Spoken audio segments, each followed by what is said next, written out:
Olá, meu nome é Adriana Gomes, eu sou advogada familiarista e lido muito com questões que envolvem a violência psicológica no formato alienação parental.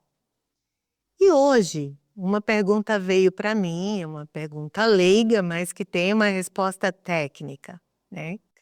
É possível reverter os efeitos da alienação parental?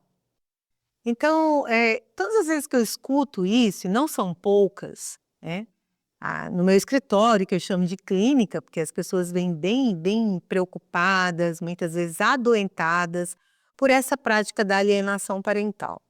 Sim, é possível, mas é muito importante que nós tenhamos uma coisa em mente.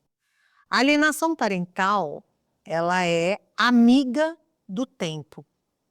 Quanto mais tempo você demora para procurar uma solução para os atos de alienação parental, para a prática da alienação parental, melhor resultado você tem. Principalmente se a criança ela tem uma idade, vamos colocar assim, na primeira infância. Imagine um bebê que acabou de nascer e aí a mãe, até por amamentar, né, por muitas vezes não ter se casado com esse pai, né, por algumas questões de conjugalidade mal resolvida, se essa mãe resolve então não apresentar esse pai para essa criança, né? Ah, mas eu posso chamar isso de alienação parental porque nunca houve vínculo. Então o vínculo foi rompido, não foi rompido porque a criança nem chegou a conhecer o pai, mas é um direito da criança conhecer o pai, é um direito da criança conhecer a família paterna. E nós já sabemos, e isso a ciência explica, não é? Que a mãe, ela tem esse poder de apresentar o pai para a criança. Ao nascer, a criancinha fica ali totalmente a mercê da mãe, que vai dizer para ele: olha, esse é o sol, olha a luz do sol, a luz da lua, é o dia, não é? O abraço, o toque, as cores, as temperaturas. E assim também acontece com o pai. Então, imagine se essa mãe resolve, amamentando, dizer para essa criança que ela não tem pai, que o pai a abandonou, não é? E criar toda uma história na cabecinha dessa criança, enquanto isso o pai está tentando judicialmente ter acesso a essa criança. Isso acontece demais. Isso é uma coisa que acontece todos os dias, não é? Justamente por não separar conjugalidade de parentalidade, é que alguns casais, eles quando rompem, principalmente aquele que fica com a criança, esquece o direito fundamental, o direito constitucional que a criança tem de ter convivência com o pai, com o outro genitor. Então, é possível reverter essa situação? Difícil, porque os anos vão se passando, essa criança não sabe quem é o pai, não sabe quem é o avô materno, o paterno, os tios, os primos, a família. E aí, quando essa criança se vê com 2, 3, 4, 5 anos, e de repente sai uma sentença de que então esse pai pode conviver com essa criança, ou essa mãe pode conviver com essa criança, é mais difícil com relação à mãe, né? Normalmente a criança, quando nasce, acaba ficando nesse primeiro período com a mãe. Então, é mais propenso que isso aconteça contra o pai. Como é que fica a cabeça dessa criança? Como é que eu vou inverter esse efeito de alienação parental que foi feito nesses primeiros anos de vida? É claro que eu peguei um exemplo bem absurdo, né? Um exemplo não absurdo e não difícil de acontecer, mas eu peguei um exemplo clássico daquilo que acontece muitas vezes. Às vezes a criança é retirada do convívio do pai com 1 ano, 2 anos, 3 anos, e aí demora esse processo e demora também para a criança poder voltar ao convívio. E a criança já não conhece.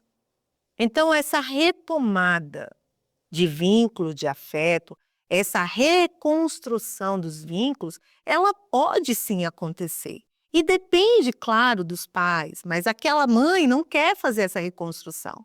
Então, o judiciário, ele pode nomear um profissional para então começar a refazer esse vínculo de afeto, esse vínculo parental, né, através da demonstração de fotos. Olha, esse pai brigou o tempo todo, ele foi atrás de você, olha quando você estava na barriga da sua mamãe, olha quando seus avós paternos fizeram a primeira visita, olha quando se deu o rompimento. Então é o tipo de coisa que nós não queremos que aconteça, não é? Ninguém quer que aconteça. E o preço disso? Não tem preço, não é? Porque o preço é a perda da convivência com aquela criancinha desde o momento em que nasceu o primeiro dente, em que ela começou a andar. É uma situação muito triste, né? Eu tenho até uma colega que ela fala: Adriana, às vezes você fala de forma leve de uma coisa muito grave, muito tensa. E de fato, não é? Essa alienação pode acontecer depois do segundo aninho, terceiro aninho, 4 aninhos. Então, assim, vai depender muito de qual que é a memória de afeto que essa criança ou esse adolescente tem desse pai que foi alienado.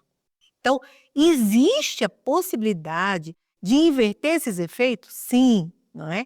E quando você estuda o fenômeno da alienação parental, você vai perceber que uma criança ou um adolescente que foi submetido à prática alienatória, muitos anos em que essa mãe ou esse pai fizeram uma campanha de desqualificação, inventaram mentiras, muitas vezes falsas denúncias, coisas que eu já falei nos outros vídeos que estão no canal. Quando essa situação ela fica por muitos anos acontecendo, chega um momento na vida dessa criança, que se torna adulta, que ela vai enxergar, normalmente quando ela se casa, se é que ela vai se casar, não é? Porque nós temos estudos, né, que apontam que essa criança ela vai ter dificuldade para se colocar no mercado de trabalho, para estudar, para nas entrevistas de primeiro emprego, né, como eu disse, se colocar no mercado de trabalho, para se relacionar, porque o tempo todo ela pode ter na memória essa quebra de vínculo ou uma situação de retaliação parental que foi plantada na cabecinha dela, não é? A alienação parental, uma violência psicológica, é uma interferência na formação psicológica da criança ou adolescente para que ele repudie a família ou o outro genitor. Então, isso é muito importante. Para reverter esses efeitos, você precisa agir, você que é vítima de alienação, dos atos de alienação parental, com muita rapidez. Não espere muito tempo, porque esses anos, eles podem, essa memória de afeto, ela pode não ser reconstruída, o tempo pode não ser favorável a tudo isso. Então, quanto antes identificar e poder buscar o judiciário para que as medidas de inversão desses efeitos, né, de reimplantação dessas memórias de efeito, não reimplantação, mas essa reconstrução dos laços de afeto aconteçam, né? É uma situação grave, é uma situação que precisa ser avaliada por profissionais, como eu já falei em outros vídeos, como provar, o que é, quais são os formatos de alienação parental, né? São vídeos que estão no canal, você pode acessar, não é? E tentar resolver isso da melhor forma e com o máximo de rapidez. O tempo que vai se passando, ele é amigo da prática da alienação. Espero ter sido clara, né? E voltarei para falar sobre outros temas também que envolvem aí a questão da alienação parental.